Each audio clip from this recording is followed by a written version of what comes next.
Dubai നഗരത്തിലെ യാത്രക്കാർക്ക് ആശ്വാസമായി 600-ലധികം ബസ്സുകൾ കൂടി വരുന്നു. ഇതിൽ 40 എണ്ണം ഇലക്ട്രിക് ബസ്സുകളായിരിക്കും. ബസ് വാങ്ങാനായി 110 കോടി ദിർഹത്തിന്റെ കരാറിൽ റോഡ് ട്രാൻസ്പോർട്ട് അതോറിറ്റി ഒപ്പുവച്ചു. അടുത്ത 1.5 കൊല്ലത്തിനുള്ളിൽ 636 പുതിയ ബസ്സുകൾ വാങ്ങാനാണ് ദുബായിയുടെ തീരുമാനം. കാർബൺ പുറന്തള്ളൽ കുറയ്ക്കുന്ന വിധത്തിലാണ് പൊതുഗതാഗത സംവിധാനത്തിലെ മാറ്റങ്ങൾ. വിവിധ കമ്പനികളിൽ നിന്നുമായാണ് ബസ്സുകൾ വാങ്ങുന്നത്. 1.1 ബില്യൺ ദിർഹമാണ് ബസ്സുകൾ വാങ്ങാനായി ദുബായ് റോഡ് ട്രാൻസ്പോർട്ട് അതോറിറ്റി ചെലവിടുക.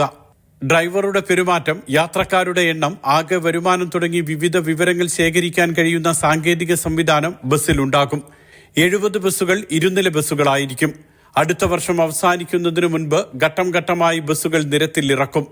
2030 ആകുമ്പോഴേക്കും പൊതുഗതാഗത സംവിധാനത്തിലെ സൗകര്യങ്ങൾ നിലവിലുള്ളതിനേക്കാൾ 25% കൂടി വർദ്ധിപ്പിക്കുകയാണ് ലക്ഷ്യമെന്ന് Dubai Road Transport Authority chairman Mattar Al Tayer അറിയിച്ചു.